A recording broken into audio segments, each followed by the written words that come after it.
Welcome back everyone. Welcome to Civil Services Study 11th class NCERT social science. Next topic है इसमें संविधान की ओर कैसे। लगभग 20 प्रश्न निकलते हैं इस टॉपिक से, उनकी प्रैक्टिस करते हैं। और ये टेस्ट नंबर होगा 219, 218 टेस्ट अभी तक कंप्लीट हो गए हैं। डिस्क्रिप्शन बॉक्स में लिंक है, प्लेलिस्ट बना रखी है उनकी। तो पहला प्रश्न है, इंपॉर्टेंट प्रश्न है। संविधान में समानता, स्वतंत्रता और बंधुत्व का सिद्धांत कहाँ से लिया गया है? अमेरिका, फ्रांस, सोवियत संघ, रूस या कनाडा? कई स्टेट के पीसीएस में पूछा गया प्रश्न है ये। समानता, स्वतंत्रता और बंधुत्व का सिद्धांत भारतीय संविधान में किस देश के संविधान से लिया गया है, या किस देश से लिया गया है? ये फ्रांस से लिया गया है। फ्रेंच रेवोल्यूशन, फ्रांसीसी क्रांति। तो भारतीय संविधान में समानता, स्वतंत्रता और बंधुत्व का सिद्धांत फ्रांस से लिया गया है तथा संविधान की प्रस्तावना में इसका प्रावधान किया गया है। स्वतंत्रता यानी फ्रीडम हो गया, ठीक है। समानता है समानता, बंधुत्व हो गया फ्रेटर्निटी, और समानता है समता हो गया पैरिटी। दूसरा प्रश्न है, संविधान की प्रामाणिकता संसद से ज़्यादा है क्योंकि संसद संविधान का संशोधन नहीं कर सकती। कर तो सकती है, गलत है। संविधान के निर्माता संसद के सदस्यों से बड़े नेता थे। संसद के अस्तित्व में आने से कहीं पहले ही संविधान बनाया जा चुका था। यह संविधान ही यह बताता है कि संसद कैसे बनाई जाए और उसे कौन कौन सी शक्तियां प्राप्त होंगी। संविधान की प्रामाणिकता संसद से अधिक है क्योंकि संविधान ही तो यह बताता है कि संसद कैसे बनाई जाए और उसे कौन कौन सी शक्तियां प्राप्त होंगी। सी है इसका आंसर।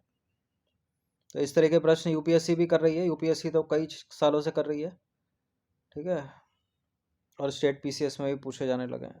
तो संविधान की प्रामाणिकता संसद यानी पार्लियामेंट से ज़्यादा है क्योंकि संविधान ही यह बताता है कि संसद कैसे बनाई जाए और उसे कौन कौन सी शक्तियां प्राप्त होंगी। भारत के संविधान में न्यायपालिका की न्यायिक पुनरावलोकन की शक्ति किस देश से ली गई है? न्यायिक पुनरावलोकन यानी जुडिशियल रिव्यू, ये अमेरिका के संविधान से लिया गया। ए है इसका आंसर। तो भारतीय संविधान में न्यायपालिका की न्यायिक पुनरावलोकन की शक्ति का सिद्धांत यानी the principle of power of judicial review, ये अमेरिका से लिया गया है। न्यायिक पुनरावलोकन के द्वारा सर्वोच्च न्यायालय विधायिका यानी लेजिस्लेचर द्वारा पारित ऐसे कानून एवं कार्यपालिका के ऐसे आदेशों, कार्यपालिका यानी एग्जीक्यूटिव के ऐसे आदेशों को अवैध या असंवैधानिक घोषित कर सकता है जो संविधान का उल्लंघन करते हैं। इसका प्रावधान संविधान में प्रत्यक्षतः नहीं किया गया है किंतु अनुच्छेद 13, अनुच्छेद 32 और 226 अप्रत्यक्ष रूप से इसका उपबंध करता है। अनुच्छेद 226 में हाई कोर्ट स्टेट के 5 प्रकार के रिट निकाल सकते हैं। 32 में भी सुप्रीम कोर्ट 5 प्रकार के रिट निकाल सकता है। क्वेश्चन नंबर 4 पर आ जाइए। निम्नलिखित कथनों पर विचार करेंगे। दो कथन है यहाँ पर, कौन सा इसमें सही होगा? भारत के संविधान में नागरिकता की अवधारणा के अंतर्गत अल्पसंख्यक न केवल सुरक्षित होंगे बल्कि धार्मिक पहचान का नागरिक अधिकारों पर भी कोई प्रभाव नहीं पड़ेगा। संविधान सभा के सदस्य वयस्क मताधिकार के आधार पर प्रत्यक्ष रूप से निर्वाचित हुए थे। जब भी संविधान सभा से रिलेटेड प्रश्न बनते हैं, ये बड़ी इंपॉर्टेंट लाइन है कि संविधान सभा के जो सदस्य हैं वो कैसे निर्वाचित हुए थे, कैसे चुने गए थे। तो वो समानुपातिक प्रतिनिधित्व प्रणाली, एकल संक्रमणीय मत पद्धति के द्वारा चुने गए थे। वो अप्रत्यक्ष रूप से चुने गए थे, प्रत्यक्ष रूप से नहीं, इसलिए गलत है। इसकी वजह से पूरा गलत हो गया, क्योंकि पहला वाला सही है केवल। तो संविधान सभा के सदस्यों का चुनाव जो हुआ था वो प्रांतीय विधानसभाओं के सदस्यों द्वारा आनुपातिक प्रतिनिधित्व की एकल संक्रमणीय मत पद्धति के द्वारा किया गया था, अर्थात अप्रत्यक्ष रूप से निर्वाचित हुए थे वो, याद रखिएगा, ठीक है। जैसे राष्ट्रपति का चुनाव होता है भारत में, उपराष्ट्रपति का चुनाव, राज्यसभा के सदस्यों का चुनाव, राज्य विधानसभा के विधान परिषद के सदस्यों का चुनाव, लोकसभा और राज्य की विधानसभा वो प्रत्यक्ष रूप से। भारतीय संविधान में अपशिष्ट शक्तियों का सिद्धांत कहाँ से लिया गया है? प्रश्न ये भी इंपॉर्टेंट है, ये सब पता होना चाहिए आपको। अपशिष्ट शक्तियाँ कहाँ से, मौलिक अधिकार कहाँ से, मौलिक कर्तव्य कहाँ से, संघ सूची, राज्य सूची, समवर्ती सूची कहाँ से। तो अवशिष्ट शक्तियों का सिद्धांत लिया गया है कनाडा के संविधान से भी है इसका आंसर। संयुक्त राज्य अमेरिका लगाकर इसको गलत मत कर देना। तो भारतीय संविधान में अवशिष्ट शक्तियों का सिद्धांत कनाडा से लिया गया है। भारत एवं कनाडा के संविधान में अवशिष्ट शक्तियां केंद्र को सौंपी गई हैं, जबकि अमेरिका और ऑस्ट्रेलिया के संविधान में राज्यों को सौंपी गई हैं। उद्देश्य प्रस्ताव में कौन कौन से बिंदु शामिल हैं? भारत एक स्वतंत्र संप्रभु गणराज्य है। संघ की इकाइयां स्वायत्त होंगी और उन सभी शक्तियों का प्रयोग और कार्यों का संपादन करेंगी जो संघीय सरकार को नहीं दी गई। संप्रभु और स्वतंत्र भारत तथा इसके संविधान की समस्त शक्तियां वे सत्ता का स्रोत जनता है।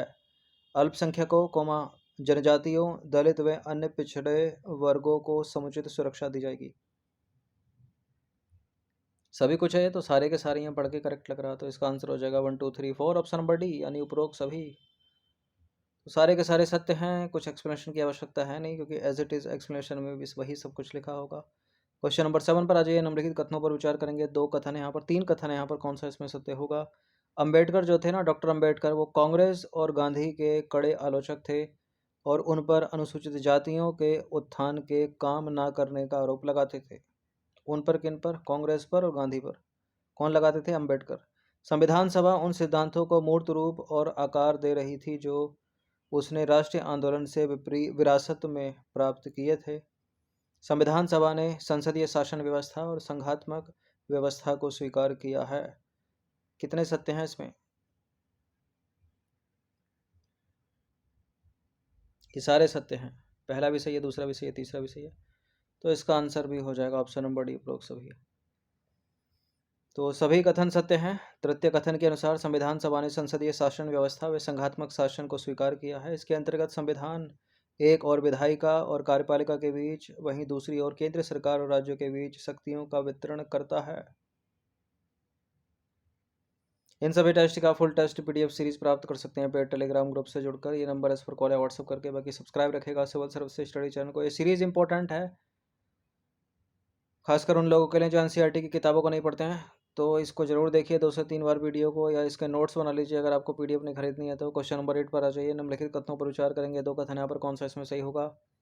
संविधान सभा में सार्वभौमिक वयस्क मताधिकार के प्रस्ताव को बिना वाद विवाद के पारित कर दिया गया था। सार्वभौमिक मताधिकार के अनुसार धर्म, जाति, शिक्षा, लिंग और आय के आधार पर बिना भेदभाव के सभी नागरिकों को एक निश्चित आयु प्राप्त होने पर वोट का अधिकार हो जाएगा। बिल्कुल ये करेक्ट है, दोनों के दोनों स्टेटमेंट। सी है इसका आंसर। 18 वर्ष है ना वोटिंग राइट, किसी भी जाति का हो, धर्म का हो, लिंग यानी महिला हो या पुरुष हो, ट्रांसजेंडर हो, ठीक है, किसी की आय कम हो ज़्यादा हो, सभी को। क्वेश्चन नंबर 9 पर आ जाइए। संविधान के कार्यों के संदर्भ में निम्नलिखित कथनों पर विचार करेंगे और बताएंगे कि कौन सा गलत ढूंढना है इसमें, गलत कौन सा है। बुनियादी नियमों का समूह उपलब्ध कराना, नागरिकों के अधिकारों पर नियंत्रण के संदर्भ में दिशा निर्देश जारी करना, कुछ साझे मूल्यों की अभिव्यक्ति करना, न्यायपूर्ण समाज को सुनिश्चित करना और यह सुनिश्चित करना कि सत्ता में अच्छे लोग आए। कौन कौन से संविधान के कार्य नहीं है इसमें? देखिए, पहला तो है संविधान का कार्य बुनियादी नियमों का समूह उपलब्ध कराना, नागरिकों के अधिकारों पर नियंत्रण के संदर्भ में दिशा निर्देश, ये भी है। कुछ साझे मूल्यों की अभिव्यक्ति करना, न्यायपूर्ण समाज को सुनिश्चित करना। लेकिन अपने को तो जो नहीं है वो ढूंढना है ना, तो ऊपर के चारों तो होगा। यह सुनिश्चित करना कि सत्ता में अच्छे लोग आए, ये तो पॉसिबल ही नहीं है कि कौन अच्छा है वो तो सत्ता में आने के बाद पता चलेगा ना। तो केवल 5 इसमें जो है सत्य है, बाकी सारे सही हैं। तो संविधान का कार्य है कि वह बुनियादी नियमों का ऐसा समूह उपलब्ध कराए जिससे समाज के सदस्यों में न्यूनतम समन्वय और विश्वास बना रहे। संविधान द्वारा नागरिकों को प्रदत्त अधिकारों पर नियंत्रण लगाने के संदर्भ में संविधान में स्पष्ट दिशा निर्देश दिए गए हैं। कोई भी सरकार कुछ विषम परिस्थितियों में ही उन्हें सीमित कर सकती है, लेकिन उन्हें समाप्त नहीं कर सकती। और उसमें भी अनुच्छेद 20 और जो 21 हैं उसके मूल अधिकारों को किसी भी परिस्थिति में नहीं छीना जा सकता। बड़ा इंपॉर्टेंट लाइन है ये, 20 और 21। ये पूछा जाता कौन कौन से आर्टिकल है वो। साझे मूल्यों के अंतर्गत किसी भी परिस्थिति में नहीं छीना जा सकता, और साझे मूल्यों के अंतर्गत स्वतंत्रता, बंधुता और धार्मिक राजनीतिक स्वच्छंदताएं हमें संविधान के द्वारा प्राप्त हैं। स्वतंत्र न्यायपालिका के माध्यम से न्याय व्यवस्था को सुनिश्चित किया गया है और संविधान में सत्ता में आने की प्रक्रिया में उनको प्राप्त अधिकारों का स्पष्ट उल्लेख है, लेकिन उनकी योग्यता के संदर्भ में इतनी चुस्ती नहीं दिखाई गई है। अर्थात ये सुनिश्चित करना कि सत्ता में अच्छे लोग ही आए संभव नहीं है। तो 5वां वाला जो है वो गलत है। राज्य के नीति निर्देशक तत्वों को या सिद्धांतों को कहाँ से लिया गया है, बहुत पूछते हैं इस प्रश्न को एग्जाम्स में। ये आयरलैंड के संविधान से लिया गया है, बी है इसका आंसर। तो भारतीय संविधान में राज्य के नीति नैतिक तत्वों को आयरलैंड के संविधान से लिया गया है और भारत के संविधान के भाग 4 के अनुच्छेद 36 से 51 तक इसका उपबंध है। इंग्लिश में बोलते हैं इसको directive principle of the state policy. Question number 11 पर आ जाइए। निम्नलिखित कथनों पर विचार करेंगे, कौन सा इसमें सही होगा। सामाजिक लोकतंत्र स्वतंत्रता, समता और बंधुता को जीवन के सिद्धांतों के रूप में स्वीकार करता है। स्वतंत्रता यानी फ्रीडम हो गया, इंडिपेंडेंस कह लो। समता यानी पैरिटी हो गया, बंधुता होगी फ्रेटर्निटी। समता विहीन स्वतंत्रता कुछ व्यक्तियों की अनेक व्यक्तियों पर प्रभुता को जन्म देगी, वहीं स्वतंत्रता विहीन समता व्यक्तिगत पहल को नष्ट कर देगी। बिल्कुल ये करेक्ट है, दोनों के दोनों स्टेटमेंट सी है इसका आंसर। तो सामाजिक लोकतंत्र स्वतंत्रता, समता और बंधुता को जीवन के सिद्धांत के रूप में स्वीकार करता है। तो स्वतंत्रता को समता से अलग नहीं किया जा सकता, न ही समता को स्वतंत्रता से और न ही स्वतंत्रता व समता को बंधुता से अलग किया जा सकता है। जहाँ स्वतंत्रता विहीन समता व्यक्ति को नष्ट करेगी, तो वहीं समता विहीन स्वतंत्र कुछ व्यक्तियों को अनेक व्यक्तियों पर प्रभुत्व को जन्म देगी। बंधुता के बिना स्वतंत्रता और समता अपना स्वाभाविक मार्ग ग्रहण नहीं कर सकते। समता या समानता एक ही बात है।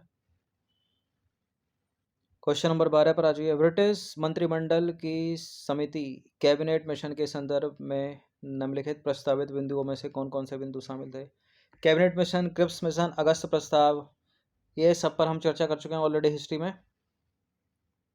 तो कैबिनेट मिशन में कौन कौन से टॉप पॉइंट थे, इनमें 4 पॉइंट मिले हैं।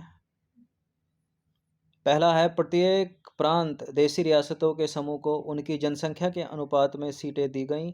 साधारणतः 10 लाख की जनसंख्या पर एक सीट का अनुपात रखा गया। प्रत्येक प्रांत की सीटों को 3 प्रमुख समुदायों मुसलमान, सिख और सामान्य वर्ग में उनकी जनसंख्या के अनुपात में बांट दिया गया। प्रांतीय विधानसभाओं में प्रत्येक समुदाय के सदस्यों ने अपने प्रतिनिधियों को चुना तथा इसके लिए उन्होंने समानुपातिक प्रतिनिधित्व और एकल संकोणीय मत पद्धति का प्रयोग किया। देशी रियासतों के प्रतिनिधियों के चुनाव का तरीका उनके परामर्श से तय किया गया। देखिए ये सब सही है, कैबिनेट मिशन के सारे पॉइंट थे। चौथा वाला भी याद रखिएगा। तो इसका आंसर हो जाएगा अप्रोक्स सभी ऑप्शन नंबर डी, यानी 1 2 3 4 डी। मौलिक अधिकारों को कहाँ से लिया गया है, इंपॉर्टेंट है, आसान सा प्रश्न, हर एग्जाम में पूछा गया सवाल है। संयुक्त राज्य अमेरिका से। तो भारतीय संविधान में मौलिक अधिकारों की संकल्पना अमेरिकी संविधान के बिल ऑफ राइट्स से ली गई है। भारतीय संविधान के भाग 3 में मौलिक अधिकारों का उल्लेख है। मूल संविधान जब बना था भारत का 7 मौलिक अधिकार थे और वर्तमान में 6 हैं। एक हटा दिया गया, संपत्ति के अधिकार को मौलिक अधिकार से हटा दिया गया तो उसको बना दिया गया लीगल राइट। कथन कारण वाला सवाल है, क्वेश्चन नंबर 14 है। कथन क्या कहता है, कठोर संविधान जो है परिवर्तन के दबाव में नष्ट हो जाते हैं और यदि संविधान अत्यधिक लचीला हो तो वह समाज को सुरक्षा और पहचान नहीं दे पाएगा। कारण, सफल संविधान प्रमुख मूल्यों की रक्षा करने और नई परिस्थितियों के अनुसार स्वयं को ढालने में संतुलन रखते हैं। क्या कारण कथन की व्याख्या कर रहा है? सफल संविधान प्रमुख मूल्यों की रक्षा करने और नई परिस्थितियों के अनुसार स्वयं को ढालने में संतुलन बनाए रखते हैं, ठीक है। कठोर संविधान परिवर्तन के अनुसार नष्ट हो जाते हैं और यदि संविधान अत्यधिक लचीला है तो वह समाज को सुरक्षा और पहचान नहीं दे पाएगा, ये भी ठीक है।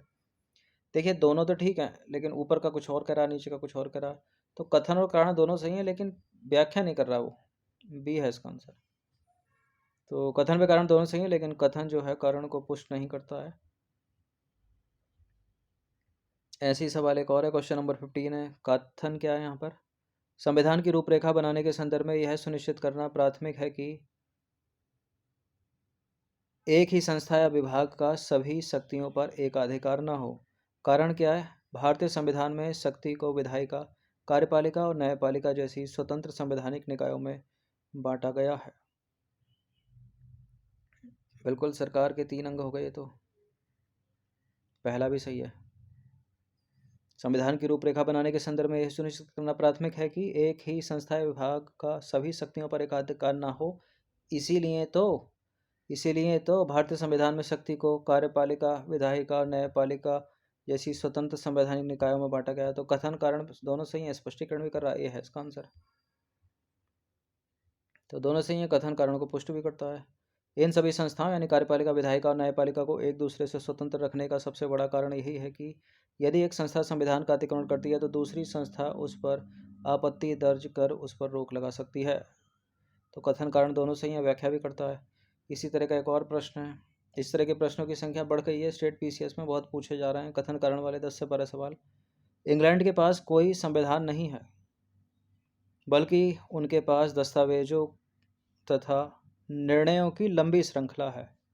कोई संविधान अपने सभी नागरिकों की स्वतंत्रता और समानता की जितनी अधिक सुरक्षा करता है, उसकी सफलता की संभावना उतनी ही बढ़ जाती है। देखिए, दूसरा वाला सही है और पहला वाला भी सही है। इंग्लैंड के पास कोई संविधान नहीं है, बल्कि उसके पास दस्तावेज तथा निर्णयों की लंबी श्रृंखला है। अब ऊपर का कुछ और कह रहा है, नीचे का कुछ और कह रहा है। ठीक है, तो दोनों के दोनों सत्य हैं, लेकिन स्पष्टीकरण नहीं कर रहे हैं। तो इसका आंसर क्या लगाएंगे हम? कथन बी, विकल्प बी। तो इंग्लैंड में दस्तावेजों तथा निर्णयों की लंबी श्रृंखला को ही सामूहिक रूप से संविधान कहा जा सकता है। उनके पास अलग से कोई संविधान नहीं है। जो संविधान अपने सभी नागरिकों की स्वतंत्रता और समानता की जितनी अधिक सुरक्षा करता है, उसकी सफलता की संभावनाएं उतनी ही अधिक होती हैं। इस संदर्भ में सबसे उपयुक्त उदाहरण है भारतीय संविधान, इंडियन कॉन्स्टिट्यूशन। इसी तरह का एक और सवाल है, निम्नलिखित कथनों पर विचार करेंगे। इस बार कथन क्या कह रहा है? संविधान सरकार को शक्तियों को नियंत्रित करने वाले नियमों और कानूनों के साथ ऐसी शक्तियां भी देता है जिससे वह समाज की सामूहिक भलाई के लिए काम कर सके। कारण क्या है इसका? भारतीय संविधान जातीय या नस्ल को नागरिकता के आधार के रूप में मान्यता प्रदान करता है। पहला वाला तो सही है। क्या भारतीय संविधान जातीय या नस्ल को नागरिकता के आधार पर? यह गलत है, दूसरा वाला। तो अब इसमें ना पहला हो सकता है ना दूसरा हो सकता है, क्योंकि एक गलत हो गया इसमें। अब इसमें वो पहला सही है जबकि कारण गलत है। कथन सही है जबकि कारण गलत है, तो सी आंसर हो गया इस बार, क्योंकि पहला सही है दूसरा गलत है। तो कथन सही है जबकि कारण गलत है। भारतीय संविधान जातीय या नस्ल को नागरिकता के आधार के रूप में मान्यता प्रदान नहीं करता। एक और सवाल है कथन कारण वाला। निम्नलिखित कथनों पर विचार करेंगे। कथन है, किसी भी देश का संविधान उस देश के नागरिकों की आकांक्षाओं का पिटारा है। कारण क्या है? संविधान निर्माताओं का मानना था कि समाज के प्रत्येक व्यक्ति को बुनियादी भौतिक जरूरतों और शिक्षा सहित गरिमा और सामाजिक आत्मसम्मान से लवरेज जीवन जीने हेतु सभी आधार प्राप्त होने चाहिए। लवरेज जीवन यानी लैविश लाइफ, यानी ए लाइफ फुल ऑफ जॉय। बिल्कुल सही है पहला वाला, दूसरा वाला भी सही है और व्याख्या भी कर रहा है इसकी।